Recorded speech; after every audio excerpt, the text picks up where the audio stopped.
అయితే నేను మిమ్మల్ని కోరేది, ప్రజలు మనకు అధికారం ఇచ్చారు. అధికారం ఇచ్చింది ప్రతీకారాన్ని తీర్చుకోవడానికి కాదు. మళ్ళీ మళ్ళీ చెప్తున్నా, ఎమ్మెల్యేలు అవుతారని మనకు అనిపిస్తుంది. ఇన్ని రోజులు వాడు వేధించాడు, నా కార్యకర్తలు ఆనందంగా ఉంటారు, నేను కూడా వేధిస్తే నా కార్యకర్తలు తృప్తి పడతారనుకుంటారు. కానీ అది మాత్రం చేయొద్దండి.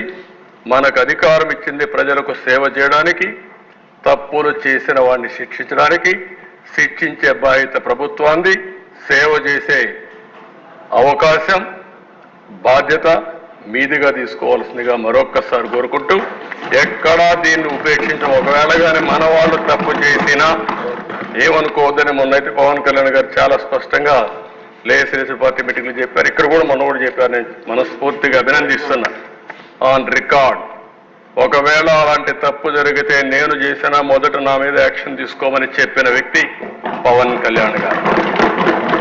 అది ఆయన యొక్క సిన్సియారిటీ. కాబట్టి మన మీద ఈరోజు అపోజిషన్ లేదు కాబట్టి మనం ఏదో మాట్లాడుకుంటే ఎవరు రేజ్ చేయలేదు అనుకుంటున్నాం. కానీ మనం చేసే ప్రతి పని 5 కోట్ల మంది అనుక్షణం నిరీక్షణ చేస్తున్నారు, వాచ్ చేస్తున్నారు. నేనేం మాట్లాడుతున్నాను, మీరేం మాట్లాడుతున్నారు, నా బాడీ లాంగ్వేజ్ ఎట్టుంది, అన్నీ కూడా ప్రజలు వాచ్ చేస్తారు, వాళ్ళే నిర్ణయిస్తారు. దయచేసి మీరు గుర్తుపెట్టుకోవాలి, మనం జవాబుదారీతనం ఈ హౌస్ 5 కోట్ల ప్రజలకి.